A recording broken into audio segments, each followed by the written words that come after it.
Eh bien, dans tous mes États, mais vous savez, vous le saurez tous, dans tous les États.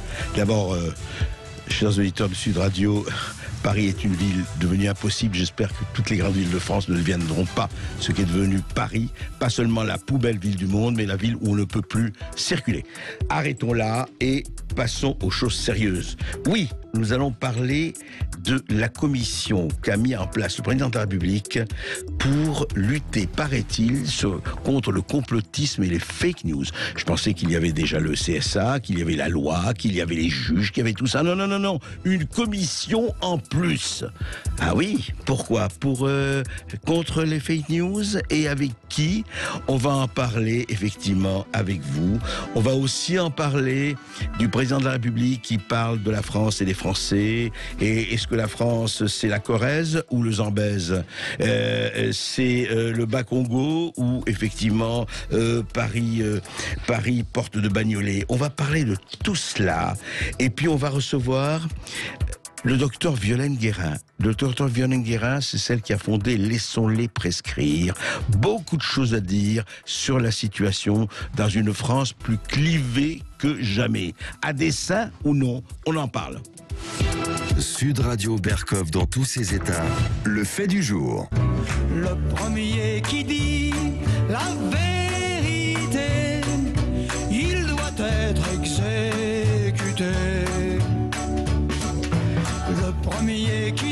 Le premier qui dit la vérité. Vous avez vu, depuis 18 mois, à l'heure du Covid, on parle beaucoup de comploteurs, de complotistes, etc., etc.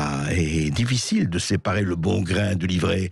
Parce que pour beaucoup de gens, et non des moindres, le bon sens aussi, fait dire que les complotistes sont ceux qui posent des questions, alors que les vrais comploteurs sont ceux qui n'ont surtout pas envie que l'on pose des questions. En tout cas, on en parle. Mais voilà, dans son zèle, effectivement, à traquer les fake news et le complotiste, Emmanuel Macron a décidé hier de mettre en place une commission intitulée « Les Lumières à l'ère numérique ».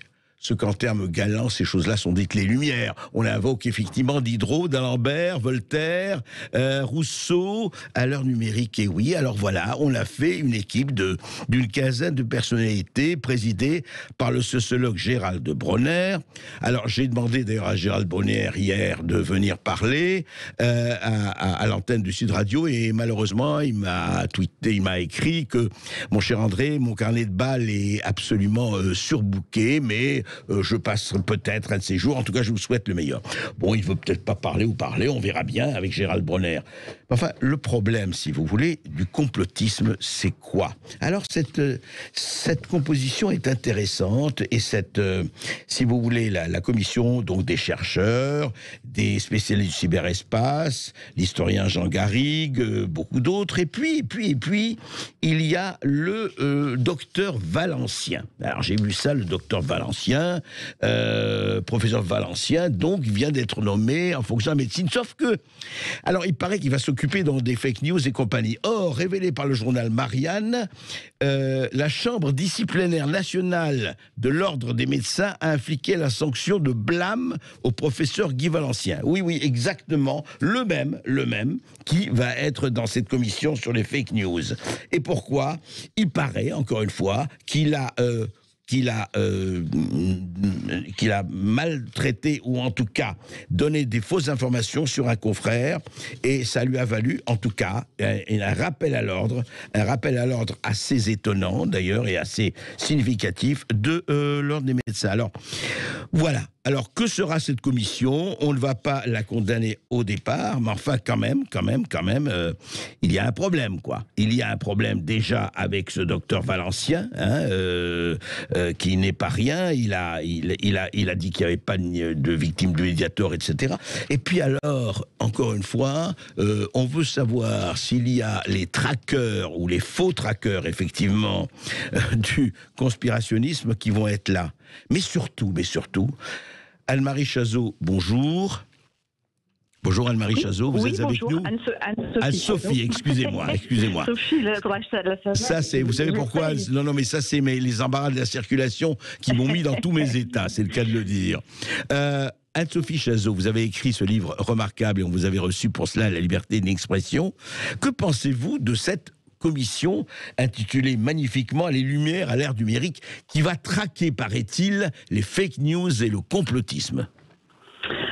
Eh bien, écoutez, je n'en pense, comme vous vous en doutez, pas du bien.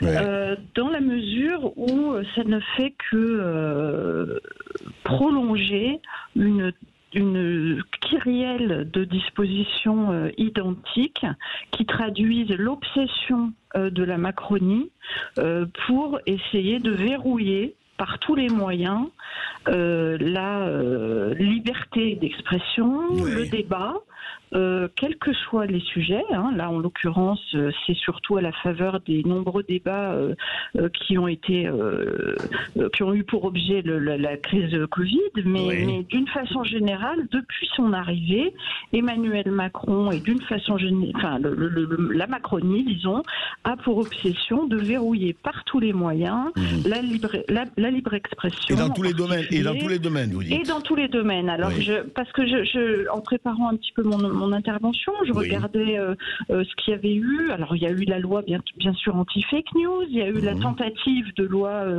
Avia, mais dont on s'apercevra que dans les objectifs fixés à notre fine équipe là, de commissionnaires anticomplotistes, il y a aussi la question de la lutte contre les diffuseurs de haine. Donc, la loi Avia revient par la fenêtre après qu'on l'a chassée par la porte. Exact.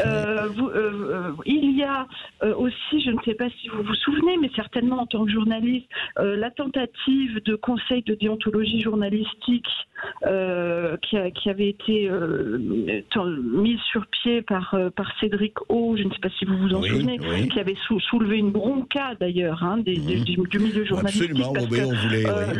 L'idée c'était en gros, j'ai retrouvé une citation de Cédric O à l'époque, qui disait je considère qu'il doit y avoir un conseil de l'ordre des journalistes, des journalistes entre eux qui prennent des décisions et qui disent à l'État, ouvrez les guillemets, vous devez retirer l'agrément de tel ou tel canard, mettre des avertissements. Ça, c'est quand même la conception de la liberté de la presse par la Macronie. Et donc, il y avait eu une bronca, fort heureusement, et là, vous avez de nouveau une commission sur le thème qui est devenu le cheval de bataille du pouvoir, qui est le complotisme. Alors, moi, si vous voulez, au-delà du paysage un peu comme ça rétrospectif que je peux dresser, ce que je vais dire et la façon dont j'analyse les choses très clairement, c'est que c'est l'entrée en campagne d'Emmanuel Macron. Si vous voulez, on a le même jour. Oui, attendez, Anne-Sophie Chazot, excusez-moi. L'entrée en campagne d'Emmanuel Macron, ça fait déjà 1 ou 2 mois, oui, minimum. Mais alors il est partout, on est d'accord, il est partout, c'est l'homme orchestre, etc. Mais là, si vous voulez, on a eu le moment Zemmour, là, qui dure depuis 3 semaines environ. Là, clairement, hier, on a eu dans la même journée, donc l'annonce de cette commission, l'annonce également de la prolongation, de l'extension d'une part auprès des plus jeunes, mais aussi de la possibilité de prolonger le pass sanitaire, jusqu'à après la période des élections, ce qui est quand même absolument gravissime et qui corrobore ce qui était présenté comme complotiste au moment de l'établissement du pass sanitaire, nous avertissions et nous disions attention, il va s'agir de mettre en coupe réglée les électeurs pour l'accession au bureau de vote. Oui, surtout, exactement, surtout que ça va être prolongé jusqu'en été 2022. Mais je voudrais qu'on revienne juste à Sophie Chazot. Allez-y. Pardonnez-moi juste, je termine. Et puis, le pass sanitaire, et puis... allez-y. Non, on est d'accord. Non, ce que je veux dire, c'est qu'au fond, je voudrais qu'on arrive au fond du problème qui est ceci. Voilà, on fait une commission, on en a fait, ils en font tous les 3 jours, chacun fait tous les 4 jours, très bien. Mais je voudrais savoir... qui va juger du fait que ça, c'est complotiste ou ça, c'est fake news, dans la mesure où, selon la fiche Wikipédia, et Gérald Bronner, qui est un essayiste et un sociologue tout à fait talentueux, mais enfin, lui aussi a été pris 2 fois en flagrant délit de diffusion de fake news dans son livre Planète des hommes, réenchanter le risque. Et il fustige la ronde des internements il parle de l'épidémie de choléra à Haïti. Il dit que ça a retardé, enfin, les atermoiements précautionnistes.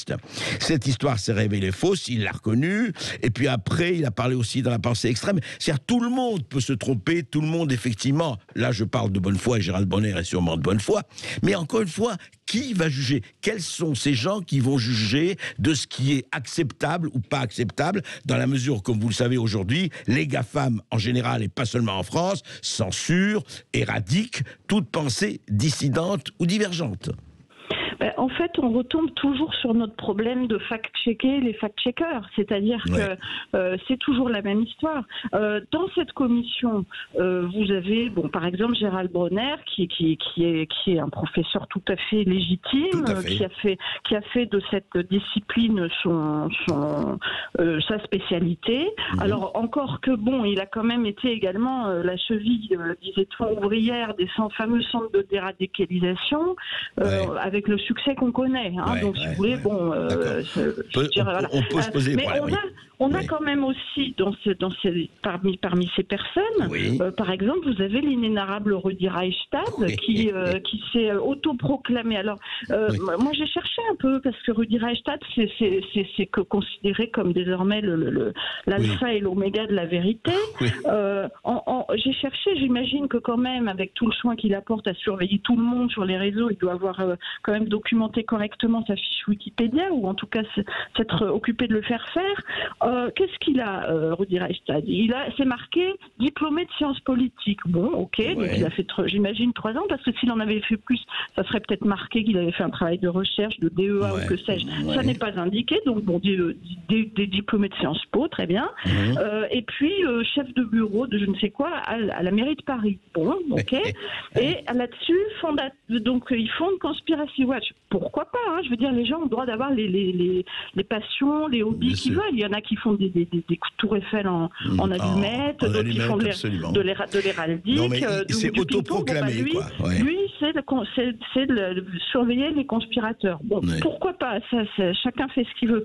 Moi, ce qui me dérange, c'est que ce personnage, par exemple, soit dans cette commission, à un titre en l'occurrence, une expertise scientifique et académique qu'il ne possède pas, une légitimité qu'il ne possède pas, et qui va, au même titre que Gérald Bronner, qui lui est professeur d'université et tient un discours qui, par ailleurs, que l'on peut contredire, hein, mais nous sommes d'accord. Si vous voulez, il y a là une espèce de mélange des genres. On ne sait pas, finalement, c'est presque un peu le fait du prince, hein, qui va être pris dans cette commission, qui n'y sera pas. Bon, c'est un peu bricolette, vont décréter qui a raison et qui a tort. Sur la question de la vérité, alors je ne dis pas que le numérique, hein, et les réseaux, etc., ne posent pas vraiment un problème de rapport à la vérité, de hiérarchisation, de légitimité des contenus, de relativisme un peu généralisé. Ça, on est d'accord sur ce constat.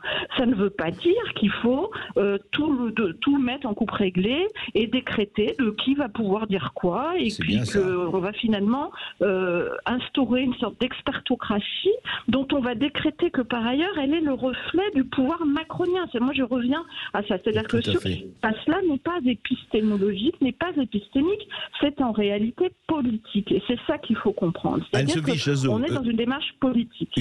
Ça c'est clair, on est un peu partout dans une démarche politique. Restez, Anne-Sophie Chazot, restez avec nous. Nous allons reprendre avec vous après ceci. Merci. Et là, nous continuons à nous entretenir avec Anne-Sophie Chazot, essayiste, auteur d'un livre remarquable, La liberté d'inexpression, aux éditions de l'Artilleur, que je vous recommande bien sûr, et d'un autre livre à paraître en février 2022, Société de surveillance et confiscation démocratique. Alors, Alors effectivement, bien sûr que fake news, on en a parlé, et la liberté, et bien sûr qu'il faut faire attention aux fake news. Je rappellerai simplement que les fake news, c'est pas seulement dans le numérique, hein, entre parenthèses. Hein, avant le numérique, qu'est-ce qu'on a connu comme fake news, bourrage de crâne et compagnie? Il n'y a qu'à consulter les manuels d'histoire et les journaux de tous les temps pour s'en convaincre. Mais Anne-Sophie Chazot, le vrai problème, est-ce que c'est à l'État de lutter contre les fake news? Est-ce qu'il n'y a pas la justice pour cela? Est-ce qu'il n'y a pas des commissions, des CSA et compagnie pour cela? Est-ce que c'est le rôle de l'État d'ajouter encore une pierre à cela? C'est le rôle de l'État dès lors que l'État veut contrôler la circulation des informations. C'est-à-dire que c'est ça, c'est donc classique. Contrôle. Oui. Si on dit fake news, parce que parfois ça agace vos auditeurs qu'on emploie le terme anglais, oui. Moi je veux dire aux auditeurs pourquoi je l'emploie délibérément en anglais. C'est parce que ce concept a été forgé précisément au moment de l'élection de Donald Trump par ceux qui n'ont pas supporté cette élection. Et toutes les notions de poste de vérité, de fake news, etc. ont été montées en épingle à ce moment-là par les anti-Trumpistes. Et donc c'est un concept vraiment qui est lié historiquement, datable, etc. Et on a bien vu au moment de la dernière élection combien les réseaux, les GAFA, etc. avaient pesé dans le débat démocratique au point d'ailleurs de censurer le président en exercice, ce qui est quand même absolument délirant. Oui, donc on voit bien qu'il s'agissait de ça. Je vais prendre un exemple. Oui. Donald Trump dit il y a, je ne sais plus, 1 an et demi, à peu près, que peut-être l'origine du Covid, c'était pas un pangolin qui se promenait dans un marché, mais c'était en fait peut-être lié... Une fuite dans le laboratoire de Wuhan. Une fuite de laboratoire, ce qui était quand même pas non plus... il fallait pas être un fin ligné pour se douter qu'il y avait peut-être un rapport entre un laboratoire P4 et puis une éventuelle... je sais pas... oui, on est d'accord. Voilà, on dit, voilà. Donc il avait émis cette hypothèse. Ouh là là, alors là, ça a été le déferlement, complotisme, je sais pas quoi, fausses nouvelles, dans tous les contenus qui relayaient ce type d'hypothèse, c'est une hypothèse, ont été dégagés des réseaux, censurés, etc., etc. Ouais.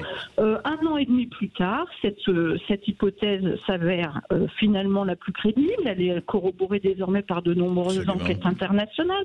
Et même, depuis environ 10 jours, on va jusqu'à aller jusqu'à dire que peut-être on aurait même aussi travaillé à la fabrication sur une base naturelle d'un virus, etc. Pour des motifs qu'on ne connaît pas. Donc, si vous voulez, c'est un exemple pour dire que un jour, quelque chose sera, pour des raisons idéologiques et politiques, jugé complotiste. Et puis, quelques mois après, ce sera plus ça. Que Donald Trump est plus dans la course, oui, mais Anne-Sophie Chazot, on est d'accord. Non, mais ne nous appesantissons pas trop sur le problème de Donald Trump. C'est un exemple. C'est un exemple. Mais justement, c'est un exemple. Mais ce que je veux dire, 2 choses d'abord, et vous le savez mieux que moi, vous l'avez écrit, c'est que dans les médias dits mainstream, et pas nouveau, il peut y avoir autant de mensonges par omission qu'ailleurs. Enfin, c'est pas le numérique d'abord, et puis je vais dire, moi j'ai consulté dans les manuels d'histoire les journaux de la guerre 14-18, pour ne pas parler de 39-45, et qu'est-ce qu'il y avait comme fake news? Qu'est-ce qu'il y avait comme intoxication? C'est-à-dire, l'intoxication, malheureusement, est avec l'information, il faut la combattre, effectivement, par des journalistes, et heureusement qu'il y en a qui se battent pour rétablir telle ou telle vérité ou telle et telle... voilà. Mais ce que je me dis, et vous l'avez dit d'ailleurs, c'est le problème, et l'État veut prendre le contrôle. C'est ça. Oui, parce qu'en fait, ce qui se passe, c'est que avec le numérique, et puis avec d'autres facteurs sur lesquels je ne vais pas revenir ici, il y a un déplacement, si vous voulez, de la censure vers d'autres lieux et par d'autres moyens. Parce que la censure ne peut plus tout à fait s'exercer à l'ancienne. Voilà, la propagande ne peut pas régner tout à fait de la même manière. Donc on essaie de trouver d'autres façons de le faire. Et donc on a trouvé là un moyen parfait pour essayer d'intervenir. Mais le but, il faut s'interroger à qui ça profite.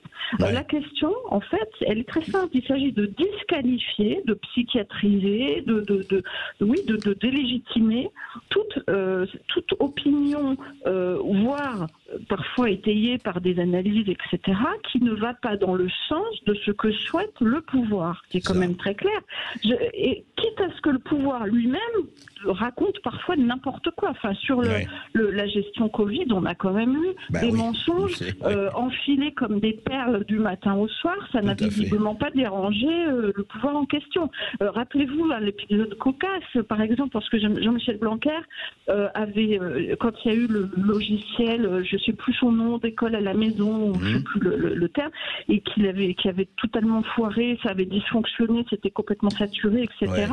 Et il avait dit que c'était sans doute lié à une attaque, cyberattaque étrangère russe. Évidemment que c'est toujours les Russes, hein, naturellement. Toujours. Poutine, Ou les Chinois. Poutine n'avait que ça à faire d'aller embêter la troisième du collège Jacques Brel, de la patte doigt d'Herblay. Vous voyez, c'était vraiment très important pour lui. Donc on est quand même avec des gens qui passent leur temps à raconter n'importe quoi, mais qui s'érigent en moralisateurs de la scientificité, alors même qu'il ferait quand même déjà bien de se l'appliquer à eux-mêmes. Or, en fait, c'est évidemment de la mauvaise foi. L'enjeu n'est pas là. L'enjeu, c'est de contrôler les opinions et les vérités, entre guillemets, qui seront valables ou non. Je rappelle pour nos auditeurs qu'on va rentrer donc en période électorale et qu'il va y avoir la loi anti-fake news, en l'occurrence, qui va pouvoir être pour la première fois peut-être utilisée. Loi dont je rappelle qu'elle permet au juge de l'urgence, c'est quand même assez grave, le juge des référés, d'intervenir et de se transformer, de se métamorphoser en juge de la vérité pour savoir quels sont d'éventuels contenus qui devront être enlevés ou pas des réseaux. C'est quand même très grave. Très grave, parce que vous me demandiez tout à l'heure si c'était à l'État de le faire et pas plutôt au juge et tout. Mais non, ma réponse est non. C'est pas au juge d'établir qu'est-ce que c'est qu'une vérité. La vérité, ça prend des années. Regardez sur le Covid, combien de temps encore ça va nous prendre pour établir des vérités. Pour l'instant, on ne sait finalement rien. Donc, Anne-Sophie Chazot. En tout cas, pas grand-chose. Donc, c'est certainement pas le juge qui, en 48 heures, va pouvoir savoir ce que des gens, même des scientifiques, etc., entre eux, n'arrivent déjà pas à établir. En fait, nous arrivons, nous n'y sommes pas encore, j'espère que nous n'y serons jamais, mais nous arrivons à un stade, nord-coréen peut-être pas, chinois peut-être pas, mais enfin, le ministère de la vérité d'Orwell commence à poindre son museau, quelque part. Ils essayent en tout cas, mais moi ce que je constate, et avec optimisme, c'est qu'en fait ça leur échappe complètement et ça craque de tous les côtés. Et moi, toutes ces initiatives, je les vois plutôt comme le signe d'une panique. Que comme le signe d'un raidissement. Alors il y a un raidissement autoritaire, c'est certain, mais c'est un raidissement qui est la conséquence en fait d'une panique générale, parce qu'ils sont en train de perdre la main. Ils sont en train de perdre la main idéologiquement. Ils sont en train, les sachants entre guillemets, ce qui est très bien d'ailleurs de savoir. Hein, je trouve ça fort bien, mais si vous voulez, on peut pas non plus régner uniquement par l'expertise. Il faut aussi que l'opinion, ça compte, les gens, le ressenti, etc. Et puis les sachants, il y a les faux, et les faux sachants et les vrais sachants, et les sachants des conflits d'intérêt et autres. Enfin, donc d'ailleurs, les vrais scientifiques, les scientifiques qui sont vraiment pénétrés par la noblesse, si vous voulez, de leur démarche, ne sont pas du tout dans ces trucs-là. Ça ne les intéresse pas. Eux, ils font de la recherche. Ils sont tout à fait prêts d'ailleurs à débattre lorsqu'il le faut avec des gens qui disent soit n'importe quoi, soit qui les contredisent. Eux, c'est pas ça, c'est de la sous-science. D'ailleurs, c'est quoi? C'est des sociologues, je suis désolée, mais c'est pas des vrais scientifiques qui sont en train de nous montrer que la Terre est ronde. Hein. Non, c'est des gens qui vendent leur fonds de commerce. Quoi. Et voilà. Merci Anne-Sophie Chazot. Merci pour vos expressions. Et puis on vous recevra pour la société surveillance, et on y est presque. Et la confiscation démocratique, là aussi, on n'est pas loin. Merci. À bientôt. Merci beaucoup.